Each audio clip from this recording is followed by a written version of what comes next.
သားလေးတွေကိုအတုံးချစ်ချစ်တုံးပြီးတော့စားစနွေးချုံမုံနဲ့ချင်းများလေးတွေထည့်ပြီးတော့ရေရမ်းပြုတ်ပါမယ်နော်ပြီးရင်ဒီလိုဝသားတုံးချင်းစီလေးကိုလေဒီလိုမျိုးစုံလေးနဲ့ထောင်းပြီးတော့အပြားလေးလုပ်လိုက်တာပါဒီလိုလေးထောင်းပေးထားရင်လေဝသားလေးတွေကမမာတော့ပဲနဲ့မမွားလေးနဲ့အရင်စားလို့ကောင်းပါတယ်စားကြော်ရမယ်ဆိုရင်စီလေးထည့်ပြီးတော့ချစ်တုံဖြူလေးတွေကိုပပလေးထားလေးတွေကိုအရင်ဆုံးကြော်ပါမယ်နည်းနည်းလေးမချစ်တချွတ်လေးဖြစ်လာပြီဆိုရင်တော့အမကဆယ်ထားလိုက်ပါတယ်နော်ပြီးရင်တော့အဲ့အိုးထဲမှာပဲခုနကထောင်းထားတဲ့ဝသားပြားလေးတွေကိုထည့်ပြီးတော့ကြော်လိုက်ပါမယ်ရှင်ဒီဝသားကြော်လေးတွေကရေလုံးကတင်ပေးမှုပဲပေါ့နော်ဒါပေမဲ့ဒီလိုထောင်းထားတာမဟုတ်ဘဲနဲ့အတုံးလိုက်ကြော်တဲ့ပုံလေးပါထောင်းထားတာလေးကကြတော့ပို့ပြီးတော့မွားပြီးတော့ပို့ပြီးစားလို့ကောင်းပါတယ်မီးကိုခက်ပြင်းပြင်းလေးနဲ့ချွတ်လာတဲ့အထိကြော်ပေးပါနော်ခုနကဝသားပြုတ်တုံးကထည့်ထားတဲ့ချင်းလေးတွေကိုလည်းပြန်ထည့်ပြီးတော့ကြော်ပေးပါငါကြော်ထားပြီးတော့နောက်ရက်တွေကစားမှာပေါ့နော်ပြီးရင်နောက်နေ့ကျရင် microwave ဒါမှမဟုတ် air fryer နဲ့ပြင်လို့ရပါတယ် microwave လေးနဲ့အလွယ်တကူနှိုးရင်တော့မှလေးတော်တော်လေးစားလို့ကောင်းပါတယ်ဝသားလေးအကုန်လုံးကြော်ပြီးသွားပြီဆိုရင်တော့ပကံလေးကိုဝသားရောစီရောပါထည့်ပြီးတော့အပေါ်ကနေကျက်တုံဖြူကြော်လေးဖြူပေးလိုက်ရပါပြီနော်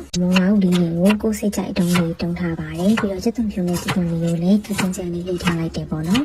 လို့ခင်းကျင်သီးလေးနဲ့ထည့်မှာပေါ့နော်ခင်းကျင်သီးကိုလည်းအလိုပဲအတုံးလေးတုံးထားပါရှင်ဒီမလောက်ချင်းကိုလည်းဟင်းကျင်လေးရှင်လည်းဟင်းကျင်လေးနဲ့ချက်လို့ရတယ်ပေါ့နော်မရှိရင်တော့ဒီလိုမျိုးငါးတက်တာလေးနဲ့တော်တော်လေးအဆင်ပြေပါတယ်ဆက်ချက်တော့မယ်ဆိုရင်ဦးကြီးကြီးထဲမှာမုံလာဦးရေချက်တုံဖြူချက်တုံလေးငါးတက်တာခင်းကျင်သီးအဲ့ဒါလေးအကုန်လုံးထည့်လိုက်မယ်ပေါ့နော်ပြီးရင်အနိုးစီလေးနဲ့ရေစမင်းမုံလေးရေငုတ်တိစိမ့်မုံလေးရေငပိလေးနဲ့ထည့်ပြီးတော့အကုန်လုံးတစ်ချက်လုံးချက်ပေးပါမယ်နော်အဲ့လို UK မှာငုတ်တိစိမ့်မုံပဲဟာသုံးနေနေလို့လေဒီကိုရီးယားငုတ်တိစိမ့်မုံလေးရဝယ်ရလေလို့ပြီးတော့မြန်မာနိုင်ငံငုတ်တိစိမ့်မုံနဲ့လည်းတူပါတယ်နော်ခဏလောက်လုံးချက်ပြီးတော့လေအသီးရွက်လေးတွေကနည်းနည်းလေးစပြီးတော့နွမ်းလာပြီးအရောင်လေးပြောင်းလာပြီးဆိုရင်တော့အလိုရှင်နွေးလေးထည့်ပါမယ်နော်ပေါ်တက်လာတဲ့ပြုံးတွေကိုဖယ်ထုတ်မယ်ပေါ့နော်အရသာအတွက်ကတော့အမကအစားအုပ်နည်းနည်းလေးပို့ထည့်ပါတယ်ပြီးတော့ကြပြားရည်လေးနည်းနည်းထည့်ပါတယ်စသားမုံတို့အချုံမုံတို့ကြိုင်လည်းထည့်လို့ရပါတယ်နော်အရသာတွေအကုန်လုံးထည့်ပြီးတော့ပြန်ပြီးတော့တခြားလေးစူပွက်လာပြီဆိုတော့မှမကြီးရည်ကိုထည့်ပါနော်မုံလာဦးလေးကိုချက်တင်တီးတီးပြီးတော့ရင်တော့နောက်ဆုံးမှာငုတ်သီးစိမ့်လေးရဲ့နည်းနည်းမင်းလေးရဲ့အုပ်လိုက်ပါတယ်